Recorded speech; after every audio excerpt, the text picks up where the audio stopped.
사랑하는 반생 여러분 모두 평안하셨습니까? 오늘 작년 안실학교 교과 연구는 제6과 복음의 신비입니다. 우리가 지난주에 제5과에서는 수평적 속죄에 대해서 공부했죠. 십자가와 또 교회가 어떤 영향을 미치는지, 십자가는 어떤 영향을 미쳤고 교회는 어떤 영향을 미쳤는지 수직적 속죄 혹은 수평적 속죄, 이런 것들을 저희들이 다루었습니다. 예수님을 통해서 하늘과 이 땅에, 즉 아버지 하나님과 또 우리 인간의 속죄, 그 다음에 인간과 인간의 화해, 그래서 평안이 무엇인지 사도 바울이 주장하는 그 평안에 대해서 언급을 했습니다. 오늘 제6과에 있어서는 그런 복음의 능력이 과연 그 복음이 무엇인가 하는 것입니다. 그런데 사도 바울은 이것을 하나의 신비로 이야기합니다. 미스테리입니다. 과연 복음의 신비가 무엇인지를 오늘 이 교과를 통해서 살펴보려 합니다. 기억절입니다. 에베소 3장 20절부터 21절에 있는 말씀입니다. 우리 가운데서 역사하시는 능력대로 우리가 구하거나 생각하는 모든 것에 더 넘치도록 능히 하실 이에게 교회 안에서와 그리스도 예수 안에서 영광이 되도록 영원 무궁하기를 원하노라. 사실 에베소 3장은 1장 2장에 이어서 우리가 함께 상속자가 되었고 또 함께 지체가 되고 함께 참여하는 자가 된다고 하는 내용을 우리에게 알려주고 있습니다. 우리가 지난번까지 말씀을 통해서 이방인과 유대인이 하나가 되는 십자가를 통해서 하나가 되는 사실을 우리가 다시 확인했습니다. 그런데 이 신비는 무엇냐? 복음의 신비가 무엇냐? 쉽게 말씀드리면은 이방인과 유대인이 하나가 되는 것. 사실 이방인이 유대인과 같이 하나가 된다고 하는 것은 그때 당시 문화로서는 있을 수 없는 일이었습니다. 우리가 지난번에 교과를 공부할 때 이방인과 유대인이 서로 적대시하는 원수지간의 관계라는 것을 확인했습니다. 그래서 이 원수지간의 이방인과 유대인이 하나가 된다고 하는 이것은 사도 바울의 표현에 의하면 신비라고 하는 것입니다. 쉬운 말로 말하면 기적인 것입니다. 이 신비에 대해서 오늘 다시 저희들이 확인을 해 보도록 하겠습니다. 하나님께서는 영원전부터 나를 향한 계획을 가지고 계신다고 하는 사실을 오늘 교과 전체를 통해서 다시 한번 확인하게 되겠습니다. 사실 바울은 감옥에 있을 때도 로마의 포로가 아니라 그리스도의 포로, 하나님의 포로로 하나님의 영광을 위해서 있는다고 하는 그런 사실을 알려주는 것이 이번 교과의 주 핵심입니다. 감옥하면은 우리가 얼마나 부끄럽고 또 수치스러운 일인지 모릅니다. 근데 사도 바울은 첫째 날에 이 감옥에 갇힌 자신이 수치스러운 일이 아니라 오히려 하나님의 영광을 위한 일이라는 것을, 이것이 하나의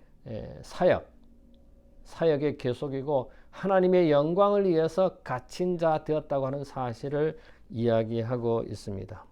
그래서 에베소 3장 전체를 읽어보면은 옥에 갇힌 것은 예수님을 위한 일이라고 하는 것, 그리고 에베소의 이방인과 사도 또 유대인들 이런 것에 있어서 자기가 예수 그리스도의 종이라고 하는 사실을 강조하면서 자기가 감옥에 간 것에 대해서 결코 수치스러운 일로 생각하는 것이 아니라 오히려 하나님의 영광을 위한 일이고 하나님의 복음의 사역이라고 하는 사실을 강조하고 있습니다. 그래서 에베소 3장 1절에 보면 사도 바울은 그리스도 예수의 일로 갇힌 자라고 말하고 있습니다. 내가 뭘 잘못해서 감옥에 간 것이 아니라 예수님의 일로 사역의 일정으로 그는 이야기를 하는데, 특별히 에베소 4장 1절에 그는 우리가 아직 거기까지는 가지는 않았지만은 위대한 사도의 정언이 있습니다. 그것은 로마의 포로가 아니라 그리스도의 포로라고 하는 사실을 기록하고 있습니다. 사실 그때 당시에, 즉 1세기에 감옥에 갇힌다고 하는 것은 참으로 수치스러운 일이었습니다. 특별히 로마의 그 지하 감옥에 갇히는 것은 정말 수치스러운 일이고 어려운 일이었습니다. 아주 고생스러운 일이었습니다. 그때 당시에는 사실 이 사도 바울이 재판을 받기 위해서 임시로 갇혔지만은 그가 일반인으로부터, 성도들로부터 필요한 것들을 공급받았습니다. 음식이나 필요한 것들을 공급받았는데, 사실은 감옥이라기보다는 구금, 잠시 재판을 받기 위해서 감옥에 있는 그런 상황이었습니다. 사실은 그때 당시에 명예와 수치심을 중요하는 문화에서, 그런 상황 속에서 감옥에 혹은 구금된다고 하는 사실은 참으로 좋지 않은 그런 상황이었습니다만은, 근데 사도 바울은 결코 그것을 수치스러운 일로 여기지 않았다고 하는 사실입니다. 우리가 이 땅에 살면서 간혹 수치스러운 순간이 경험을 할 수 있었을 것으로 생각합니다. 여러분은 우리 주님을 위해서 수치스러운 일을 당하신 적이 있습니까? 내가 교회 가는 것 때문에, 안식일을 지키는 것 때문에, 11조를 내는 것 때문에, 하나님의 일 때문에 수치를 당하신 적이 있습니까? 그때 여러분의 경험은, 여러분의 기분은 어떠했습니까? 정말 부끄럽고 수치스러웠습니까? 아니면은 이것이 하나님의 일을 위한 것으로 오히려 떳떳하고 하나님께 영광을 돌린 일이라고 생각했습니까? 우리가 어떤 생각을 가지느냐에 따라서 우리의 기분이 달라질 것이라는 생각이 듭니다. 사도 바울은 그가 그때 당시의 문화로서는 참으로 수치스럽고 불명예스러운 이 감옥에 구금된 사실에 대해서 오히려 그는 하나님께 영광 돌리는 일이라고 했습니다. 그런데 이제 사도 바울이 왜 이것을 강조하고 있느냐 하면은, 아까도 말씀드린 것처럼 그때 당시의 문화가 감옥에 가는 것이 참으로 수치스럽고 불명예스러운 일이라 성도들이 자신이 감옥에 구금된 것에 대해서 불명예스럽고 수치스러운 일로 생각하지 말라고 하는 사실을 사도 바울은 강조하고 있는 것입니다. 오히려 이것이 하나님의 일이고 하나님께 영광을 돌리는 일이라고 그는 강조하고 있습니다. 그는 영감의 글의 교회증언 5권 730쪽에 보면은 감옥에서도 풍성한 은혜에 대해서 하나님께 감사하는 사도 바울입니다. 그래서 우리가 잘 알고 있듯이 바울은 감옥에서도 하나님을 찬양하고, 정말 생각해 보면 있을 수 없는, 어쩌면 정상적인 사람이 아니라고 생각할 수 있을 정도로 그는 감옥에서 하나님께 영광을 돌리고 감사하고 찬양한 모습을 우리는 압니다. 에베소 3장 8절과 빌레몬서 1장 9절에 보면, 이것들은 나이 많은 바울이 예수 그리스도를 위하여 갇힌 자 되어 로마의 감옥에서 편지하면서 측량할 수 없는 그리스도의 풍성, 곧 타락한 인류에게 값없이 제공된 은혜의 보화를 완전한 그들의 표현하기 위하여 적절한 언어를 사용하지 못한 사실에 대해서 오히려 그는 형제들 앞에 이것이 결코 수치스러운 일이 아님을 강조하고 있습니다. 그렇다면은 이 사도 바울이 그렇게 감옥에 서서조차도 수치스럽거나 불명예스러운 일이 아니라 하나님께 영광 돌린다고 하는 이 복음의 비밀이 무엇이냐 하는 것입니다. 하나님께서 바울에게 맡겨주신 이 비밀은 에베소 3장 1절로부터 6절에 나와 있죠. 이방인도 예수 그리스도를 믿음으로 그분 안에서 영생과 내세의 상속자가 된다고 하는 사실을 상기시키고 있습니다. 이것은 무슨 말이냐면 예수님을 믿으면은 누구든지 하나님의 자녀가 된다고 하는 하나님의 상속, 하나님의 백성이 된다고 하는 사실을 사도 바울은 이야기하고 있죠. 그때 당시에 이 이방인들, 정말 동물 취급한 서로가 원수된 이 이방인이 유대인과 함께 하나가 되고 하나님의 자녀가 된다고 하는 있을 수 없는 기적과 같은 이 상황에 대해서 강조하면서 누구든지 예수 그리스도를 믿으면은 하나님의 자녀가 된다고 하는, 상속자가 된다고 하는, 한 지체가 된다고 하는, 함께 한 자가 된다고 하는 사실을 사도 바울은 강조하고 있는 것입니다. 그래서 에베소 3장 1절부터 6절을 우리가 공부하면서 네 가지 사항을 사도 바울은 강조하고 있습니다. 첫 번째는 에베소 가정교회 이방 신자들을 위해서 이것을 썼다고 하는 사실입니다. 두 번째로 사도 바울은 너희를 위하여 하나님의 은혜의 경륜을 받은 사람이라고 주장합니다. 내가 이 일을 하는 것은, 이렇게 감옥에 갇힌 것은, 이 복음 사역을 하는 것은 너희들을 위한, 하나님을 알지 못하고 또 무시당하던 그런 이방인, 하나님의 백성이 아닌 설령 하나님의 백성이라 할지라도 그들이 하나님 앞에 올바로 서게 하기 위해서 내가 하나님의 부르심을 받았다고 하는 너희를 위한 사도라고 하는 것을, 청지기 직분을 감당하는 은혜의 사역을 감당하는 사도로 이야기하고 있습니다. 그 다음에 세 번째, 사도 바울은 그가 그리스도의 비밀이 자신에게 제시되었다고 주장합니다. 그는 복음의 이 주창자가 아니라, 만든 사람이 아니라 전달자라는 것입니다. 메신저. 엘렌 지 화이트 여사도 그런 말씀을 많이 했죠. 내가 선지자라기보다는 기별자, 전달자라고 하는 것을 강조했습니다. 우리 모두는 다 전달자입니다. 기별을 전하는 기별자입니다. 그런 사명을 받은 사도 바울이라고 그는 이야기했습니다. 네 번째로 이 에베소 3장 1절부터 6절에 나오는 말씀은 거룩한 사도들과 선지자들에게 이 비밀을 이미 계시했다고 합니다. 사도 바울에게만 준 것이 아니라 이미 이 복음은, 이 복음의 신비는 모든 사람들에게 주어졌다고 하는 사실입니다. 그 다음에 다섯 번째로 이는 이방인들이 복음으로 말미암아 그리스도 예수 안에서 함께 상속자가 되고 함께 지체가 되고 함께 약속에 참여한 자라고 하는 것을 강조하고 있습니다. 사실 비밀은 아무도 모르는 것이 비밀입니까? 이 비밀은 언젠가는 밝혀지는 것입니다. 알려지는 것입니다. 이 복음이 사실은 비밀이라고 하지만은 이미 알려져 있습니다. 모든 사람들에게 오픈되어 있습니다. 모르는 사람들에게는 이 복음이 비밀인 것입니다.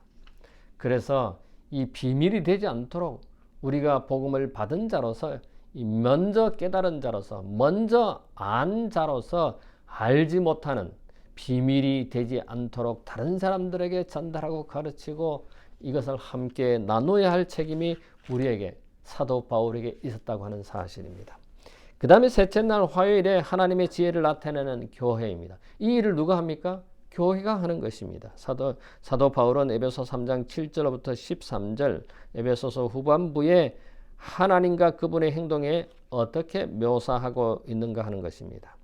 자, 예수 그리스도를 통해서 우리에게 전달되고 교회를 통해서 예수 그리스도가 우주에 나타난 바 되었고 그 우주에서 교회로, 그 다음에 교회에서 다시 온 우주로 퍼지는 하나님의 역사를 이 사도 바울은 감당했다고 하는 사실입니다. 다시 말씀드리면 우리가 여러 번 사도 바울이 강조한 것처럼 유대인과 이방인이 그리스도 안에서 새로운 피조물이 된다고 하는 사실인 것입니다. 그래서 사도 바울은 자기가 하나님의 은혜의 선물을 통해 일꾼이 되었다고 말합니다. 이 선물은 은혜로 주어졌고 사도 바울이 처음에는 사도라고 말했지만은 하나님의 일을 하는, 왜냐하면은 바울이 사람들이 인정하지 않았기 때문에 내가 하나님의 일을 하는 바울이라고 그렇게 사도라고 강조했지만은 점점 그가 나중에는 내가 지극히 작은 자뿐만 아니라 죄인의 괴수로까지 자기 자신을 낮춥니다. 이런 바울의 겸손한 모습을 보면서 우리는 과연 어떤 삶의 태도, 신앙의 태도를 가지고 있는가 생각해 보게 됩니다. 초반에는 자신을 하나님이 임명하신 사도라고 말하고 그 나중에는 사도 중에 가장 작은 자, 사도라 칭함을 받은 자라고 말했고, 성도 중에 지극히 작은 자로 말하고, 나중에는 괴수라고, 자기가 괴수라고 할 정도로 자기 자신에 대해서 이야기합니다. 정로의 계단 64쪽에 보니까 그대가 예수께로 더 가까이 갈수록 그대의 허물이 그대의 눈에 더 많이 드러나 보일 것이니 대개 이는 그대의 시력이 더욱 밝아져서 그대의 불완전한 것이 예수의 완전하신 품성에 대저 더욱 뚜렷이 나타나 보이게 되는 까닭이다. 우리가 예수님께 가까이 가면 갈수록 우리의 불완전한 모습, 우리의 약점, 우리의 죄된 모습이 밝히 드러난다고 하는 것입니다. 사랑하는 반생 여러분, 우리는 교회의 구성원으로서 교회가 이런 역할을 해야 하는 것입니다. 교회 연합, 교회 통일, 이것은 하나님이 바라시는 뜻입니다. 그러나 이 교회에서 서로 반목을 한다면, 성도들 간에 반목을 한다면 그건 결코 하나님의 바라는 바가 아닐 것입니다. 세상에 교회가 참 많습니다.